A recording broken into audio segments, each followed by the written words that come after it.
Hi, it's Richard Adjem Remaps. This is an answer to a couple of questions that people have asked me about micro soldering. So I just thought I'd do a demonstration on it. So this is a 0.33 injector driver.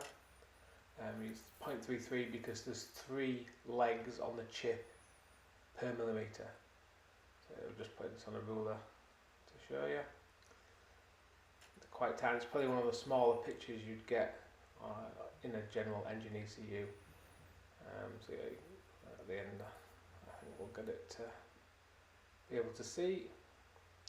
And people worry about micro soldering. So yeah, you can see there 3 legs per millimetre. So people worry about micro soldering and think that it's super challenging. It's not, it's actually really easy.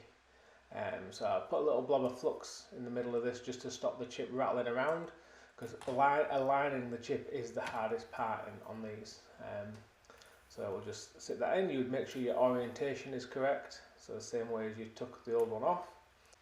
And we'll try and get all 4 corners lined up and get it soldered on. The secret is to use enough flux, and you can do anything soldering wise. You just have to be calm and not panic. You only really make mistakes when you put too much heat in, or you're shaking because you've killed something and you're trying to fix it.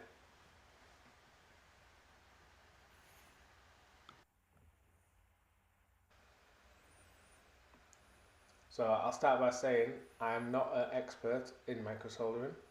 I did a lot of it probably 10 years ago, but you just don't need to do it that often these days. We do obviously the 8-pin sock chips for like immobilizer stuff, but again that's not as common now because it's all done. You'd have to desolder the chips to do it, or you used to have to. So there, we're nearly aligned there. It's tricky because you get some aligned and then the other side goes off slightly. So once you've got it about right, it's a good idea to just put a little bit of solder on a corner just to hold it in position. So it's not far off there. The left hand side is just slightly low, but by slightly low we're talking about like probably 0.1 of a millimetre low, if that. So just put a little blob of solder in that top corner, and she's moved a little bit. Once you've got the chip in position, it's actually super easy. But yeah, this is in relation to someone asking about desoldering the glitch resistors on for the new Magic boot glitch unlocks. People worried about soldering such a tiny component. Ultimately, with flux added, solder just wants to flow to the copper components. So you just have to apply it in the right conditions. So obviously there's no extra flux added here. There's some under the chip, but that's not serving any purpose.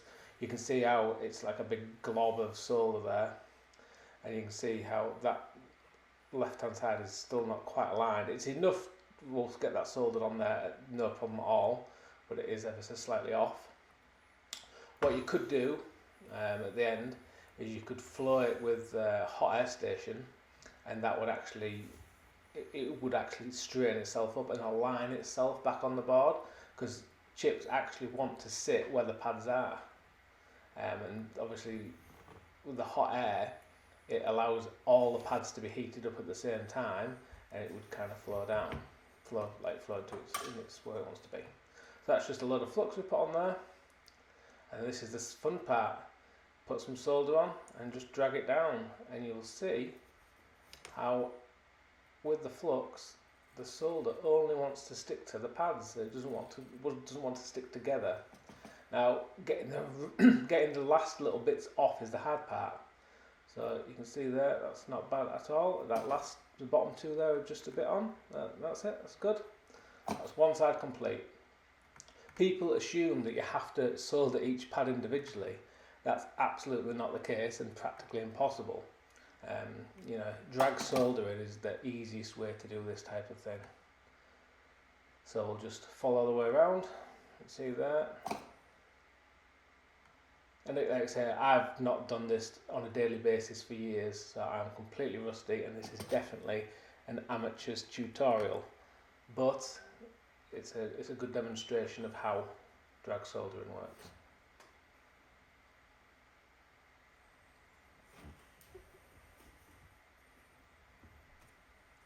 Sometimes you just drag your way down and all the excess solder leaves. Other times you can fight it a little bit. It's always just a couple, 2 or 3 pads that seem to hold the solder for some strange reason. The 2 videos are out of sync, the top and the bottom, but you get the idea.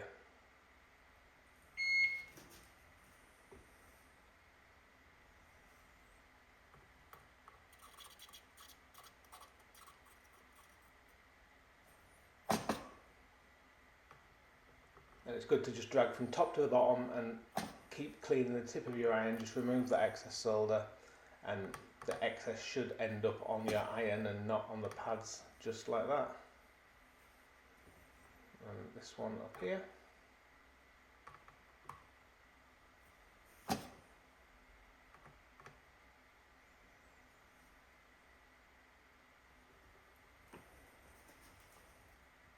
The idea is that any soldering job wants to be done under flux. So if you imagine the flux as a bubble, keeping out oxidants from the air, that's how you do it. Soldering encapsulated by flux.